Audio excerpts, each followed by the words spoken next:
खुलुमबाय गोजोन फुंबिलिनि गोजोननायजों लोगोसे नोंथांमोनखौ आंनि केकेलाइभ बड' रादाबाव बरायबाय। फै जोङो मोननैसो खौरांखौ मिथिनानै लानि। गाहाय रादाबाव दङ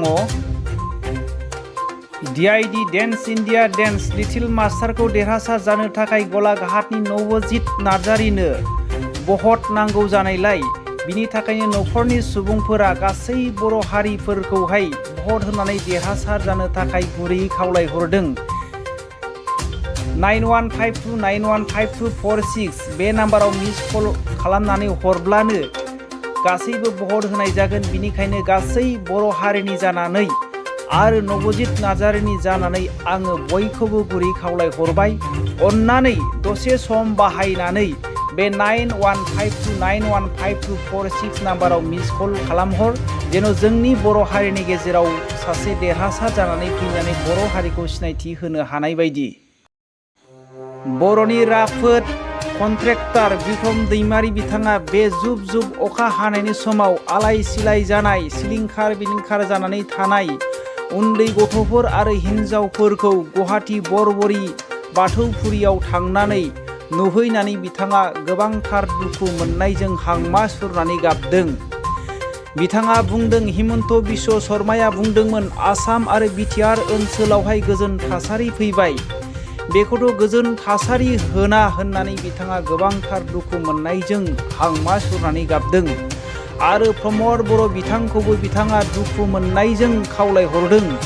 बे समावहाय गोबां जोंनि बर' हारिनि गेजेराव एमएलए एमपि मन्थ्रिफोर दङ। बे गासै जाथायफोरखौ लानानै दिनै सुस्रांनानै होनो हागौ। बेखौ बिथांमोनहा थाबैनो मावनानै होनांगौ होननानै बिथाङा हांमा सुरनानै खावलायहरदों।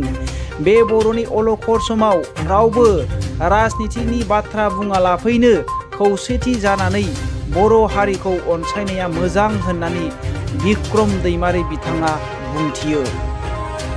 क'क्राझार जिल्लानि आबसुआ आदब गोनां सोलोंथाइ मावथांखि हाबाफारिखौ मैयानिफ्राय जागायजेनबाय। क'क्राझार जिल्लानि सालाकाथि 352 नं नायदांगुदि फरायसालिनिफ्राय बिथांमोनहा जागायनाय जाबाय। बे हाबाफारियाव गाहाय आलासि महरै आबसुनि आफादगिरि दिपेन बर' आरो क'क्राझार जिल्लानि आबसुनि गोबां गुबुन गुबुन बिफाननि दैदेनगिरिफोर आरो ओनसोलनि गोबां दैदेनगिरिफ्रा लोगो लानानै बे हाबाफारिखौ जाफुंसार होलाङो।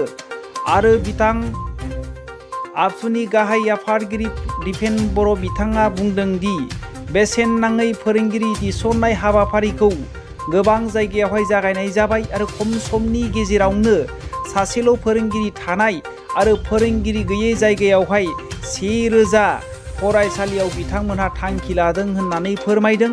आरो बे हाबाफारिखौ खम समनि गेजेरावनो मावफुंनाय जागोन आरो गोबांथार जायगायाव दा मावफुंनाय जाबाय होननानै बिथाङा फोरमायदों। उरां नेसनेल पार्कनि मोन 13 बिट अफिसफोरा जुब जुब अखा हानायनि जाहोनाव दै सिङाव गोदोनानै दङ। मिथिनो मोननाय बायदिब्ला बेवहाय उरां नेसनेल पार्कआवहाय रैखाथि हान्जानि गोबां सुबुंफोरा खस्थ' खालामनानैब्लाबो गावसिनि बिबानफोरखौ मावगासिनो दङ आरो सुरां सिखारिफोरनिफ्राय रैखाथि होगासिनो दङ जिब जुनारफोरखौ होननानै बिथांमोनहा फोरमायदों। बे बिट अफिसफोरनि मुङा अमल्य, रौमारि, रंबरा, हपुर, बिजिबारि, इस्लामारि, बिलपुर, कहिबारि, खेरनि, फिस्ला, बरखे आरो खैरासारि होननानै मिथिनो मोननाय जादों। बे अफिसफोरानो दिनैनो दैनि सिङावहाय दङ। बेजों लोगोसे गोबां जिब जुनारफ्राबो दै लोमनायनि जाहोनाव आदार जानो आरो उन्दुनो गोबां उसुबिदायाव दङ होननानै बिथांमोनहा फोरमायदों। गहपुराव मैया मोनायावहाय AS 326101 नाम्बारनि बाइकजोंहाय लामा जाब्रथाय जानानै गोब्राबथार जखम जादों सानै सुबुंफोरा। सानै सुबुंफोरनि मुंखौहाय अमर बसुमतारी आरो दीपक नार्जारी होननानै सिनायथि मोननाय जादों। बिसोरखौ गोब्राब जखम थासारियावहाय गहपुर सिभिल हस्पिटालाव थिसननाय जादोंमोन। नाथाय दा बिसोरखौहाय रेफार खालामसिगोनसो होननानै मिथिनो मोननाय जादों।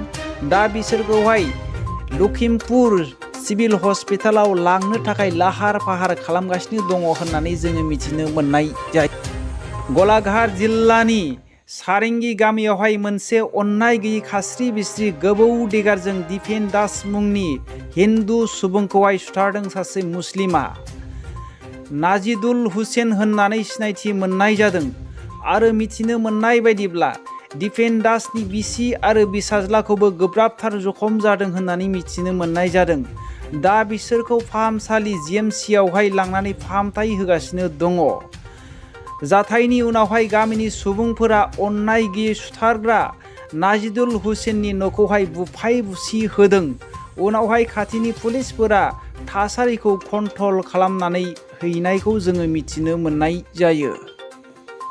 XNDPनि दैदेनगिरि हारिमु सारा बेबायदि बुंदों, भारत हादोरा आरो भारतनि संबिधानाव दङ ट्राइबेल सुबुंफोरा जेराव थायो बेयावनो थानो हायो।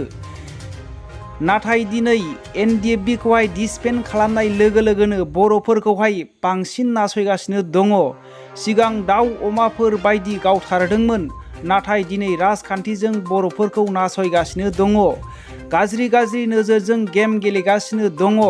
सिगां बर'फोरखौ बर' हारिखौनो उग्रु हारि होननानै बुंदोंमोन, नाथाय दिनै एसामिसफोरनाव आलफा उरखारिफोर दङ, नाथाय जोङो बेफोरखौ जेबो बुङा होननानै बिथाङा फोरमायदों।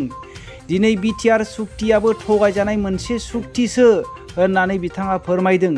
ट्राइबेल बेलेन्स ब्लक थानायावहाय जोङो बेबस्था लानो गोनां जागोन गुबुनफोरखौ होखारस्रांनायनि, नाथाय जोङो बेखौ सानथ'वाखै होननानै बिथाङा फोरमायदों। नांगौ जायोब्ला जोंबो होस्रांनो गोनां जागोन, अब्लासो बेलेन्स थानो हागोन होननानै बिथाङा फोरमायदों। बे हाखौ गारनानै थांनो नाङा जेब्लानासिम सरकारा बेबस्था लायागौ मानि होननानै बिथाङा थुलुंगा होयो। हेमन्त बिश्व शर्माया बिथांखौहाय दिनैहाय गोबां सुबुंफोरा डाइनामिक लिडार होननानै बुंदोंमोन, नाथाय बियो दिनै डाइनामिक लिडार नङा। दिनै ट्राइबेल सुबुंफोरखौहाय जुनादनिफ्राय गाज्रिसिन नायगासिनो दङ होननानै बिथाङा बुंदों। दिनै खौथि खौथि रां बाहायनानै जुनारफोरखौहाय रैखाथि होनायनि माखासे खामानिफोरखौ मावो, नाथाय दिनै ट्राइबेल सुबुंफोरखौ बर'फोरखौ गाज्रि नोजोरजों नायनानै होस्रांनाय NDP डिसबेन्ड जानायनि उनावहाय मोनथामसो जायगायावहाय होस्रांनायखौ जोङो नुनो मोनदों होननानै बिथाङा फोरमायदों। दिनैहाय ट्राइबेल बेलेन्स ब्लकआवहाय 60% बर' नङै ट्राइबेल नङै सुबुंफोरानो कब्जा खालामनानै दङ। बिसोरखौ जोंबो बेबायदि जाबाय थायोब्ला नांगौ जायोब्ला जोंबो होस्रांनांगोन होननानै बिथाङा फोरमायदों। बिनिखायनो समान नोजोरजों नायनो थाखाय आसामनि गासै मन्त्रि MLA आरो गासै बिबानाव थानाय सुबुंफोरखौहाय खावलायहरदों। मोसौ बेदर जानायनि एरेस्ट खालामनाय जादों लखिमपुर फरायसालियावहाय। मोनसे लखिमपुर एमइ स्कुलनिफ्राय दालिमा नासाया होननानै मिथिनो मोननाय जादों। बेखौ मिथिखा हसिखा फरायसालियाव गासै हारिनि आरो गासै धोरोमनि सुबुंफोर थायो, नाथाय मिथिखा हसिखा फरायसालियावनो मोसौ बेदर लाबोनानै जानायनि आयेनखौ बिजिरनानै बेखौहाय 295 धारा होनानै एरेस्ट खालामनानै जोबथेसालियाव दैथायहरबाय होननानै जोङो मिथिनो मोननाय जादों। गुवाहाटीआव मोनसे फरायसालियाव उस्मान आली मुंनि स्कुल बास सालायगिरिया हलि चाइल्ड मलेस्टेनि फरायसालिनिफ्राय सासे हिनजावसा फरायसाखौहाय दिखांनानै गारि सिङावनो जिनाहारि खालामदों होननानै जोङो मिथिनो मोननाय जायो। दा फरायसालियाव दुंहाव थासारि जानानै दङ। बे गारि सालायगिरिनि मुंखौहाय उस्मान आली होननानै मिथिनो मोननाय जायो। दा बेखौहाय एरेस्ट खालामथ'नाय जायाखै, उनावसो जोङो मिथिनो मोनसिगोन एरेस्ट खालामगोन ना खालामा। दा गासै गार्जेनफोरा बेखौहाय एरेस्ट खालामनो थाखाय दाबि दैखांनाय जाबाय। एक्टर सलमान खाननि फंबाय एक्टर साहिल खाना गावनि बिसि सीमा खानखौ नागारनो केस होनाय जाबाय। बिसोरनि हाबाया 1998 मायथाइयाव जादोंमोन। सानै हौवासा गथ' दङ। दा सानैबो जुदा जुदा थानाय जाबाय आरो सीमा खानाबो गावनि मुंखौ सोलायनानै सीमा खाननिफ्राय सीमा किरण लिरस्लायनाय जाबाय आरो गावनि टुइटारावबो सीमा किरण मुङावहाय शेयार खालामनायखौ जोङो नुनो मोननाय जायो। जम्मु काश्मीरावहाय लामा मावग्रा बेस केम्पआवहाय मैया हाजो गिसिखानानै 4 सुबुंफोरा गोब्राबथार जखम जादों। दा बिसोरखौहाय फाहामसालियाव लांनानै फाहामथाय होगासिनो दङ। आरो मिथिनो मोनबावनाय बायदिब्ला 10 सुबुंफोरा हा फबसिननानैहाय बे दन्दरावनो दङ होननानै मिथिनो मोननाय जायो। दा बिसोरखौहाय रैखा खालामनो थाखाय नाजानायखौ जोङो खोनानो मोननाय जायो।